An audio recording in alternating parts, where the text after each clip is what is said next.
One of the loneliest parts about dating after divorce is how quickly you realize nobody really knows who you are anymore. Not fully. Because for years, somebody witnessed your routines, your stress, your moods, the version of you that existed when nobody else was around. Then one day, that person's gone. And now every new conversation feels strangely performative. Like you're rebuilding yourself from scratch for people who only know how to meet polished versions of you. So you start noticing little things. How careful you've become, how much you edit yourself before speaking, how often you try to seem emotionally unaffected, even when you care more than you want to admit. And that adjustment changes people more quietly than they expect. Then eventually you start dating again. And suddenly you notice how much effort goes into trying not to look affected, trying not to seem too invested too early, trying to act relaxed while mentally replaying a completely normal conversation like somebody accidentally hid a secret message inside it. People react to that feeling differently. Some people become more honest faster, not dramatically. They just stop pretending they're unaffected all the time. If they're nervous, it shows. If something bothered them, they stop acting like it didn't. Other people slow things down more, not because they're cold, they just pay attention differently now. Less rushing intimacy, less emotional chaos, more conversations with people who actually make them feel calm. Not because they stopped wanting connection, they just don't trust intensity the same way anymore. And divorce changes how people react to uncertainty too. You tell yourself you're done checking your phone, then open it again 5 minutes later without thinking. You download a dating app because you feel lonely, then suddenly feel exhausted once you're actually on it. You reread one text, trying to figure out if the energy changed. Not because you're irrational, your nervous system just reacts differently now. And that doesn't make you dramatic. Usually it just means your brain learned to expect inconsistency before stability, especially after somebody important already left once. Some people respond by chasing reassurance harder, more conversations, more attention, more validation. And sometimes they don't even really like the person, they just miss feeling emotionally chosen by somebody. Other people start rebuilding life outside of dating altogether, more time with friends, more routines that make life feel full again, getting used to evenings that don't revolve around waiting for somebody to text back.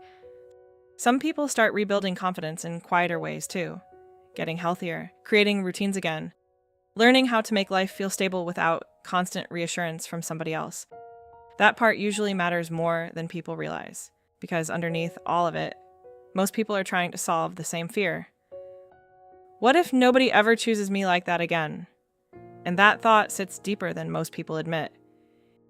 You notice it in small behaviors, waiting longer to reply so you don't seem too interested, while still hoping they notice you replied a little faster this time. Pretending you care less than you actually do. Trying to act emotionally chill while internally turning a slight tone shift into a full psychological investigation. Even though most people are doing more of that than they admit, part of you knows you're doing it while it's happening. That's the uncomfortable part, because it's easier to complain about modern dating than admit rejection scares you more now than it used to. Especially when part of you still feels embarrassed that somebody leaving affected your confidence this much in the first place. Some people react to that by becoming more transparent. They stop softening every part of themselves just to keep somebody comfortable. If something bothers them, they say it earlier. If they like somebody, they stop pretending they don't. Other people become more protective of their emotional pace. Not cold, just more observant. Paying attention to consistency, to how they feel after conversations, to whether the relationship actually feels peaceful to exist inside of. That shift changes people quietly, especially the people who spent years confusing emotional chaos with attraction. You see it all the time, missing people who made them anxious, feeling attached to inconsistency, mistaking unpredictability for chemistry, and realizing that doesn't mean you failed. Usually, it's just the first time you've slowed down enough to notice the pattern, because maturity doesn't automatically fix emotional patterns. Some people keep repeating the same cycle for years. Strong attraction, fast attachment, then slowly realizing they feel more anxious than peaceful around the person. Other people slowly build lives that don't emotionally collapse every time romance disappears. They reconnect with old friends, get more grounded in parenting, find confidence in parts of life that have nothing to do with being desired, And eventually, dating stops feeling like the center of their emotional stability. That changes relationships a lot. Because now they're not trying to keep somebody at all costs. They're paying attention to whether the connection actually feels good to live inside. Divorce changes people in smaller ways too. Quiet ways, sleeping on one side of the bed permanently, keeping things to yourself automatically, reaching for your phone to tell somebody something, then remembering there's nobody there to send it to anymore. Some people become extremely independent afterward. The kind of independent where someone asks if you need help and your first instinct is somehow still, no, I got it. Even when you very clearly do not got it. Handling every problem alone, every stressful night alone, every difficult moment alone.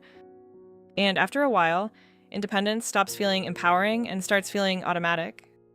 Like asking for support would somehow make you weak for needing it. Other people go the opposite direction.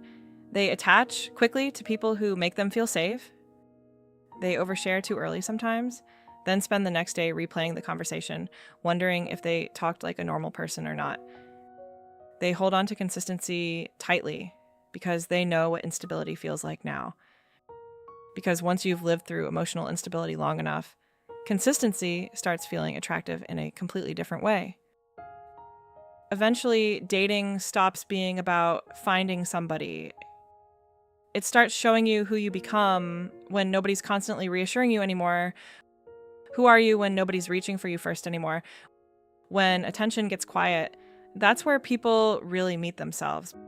Because sometimes the hardest part after divorce isn't losing the relationship. It's realizing how much of your identity slowly became tied to being needed by somebody else. And after a while, you start realizing the goal isn't finding somebody who never leaves.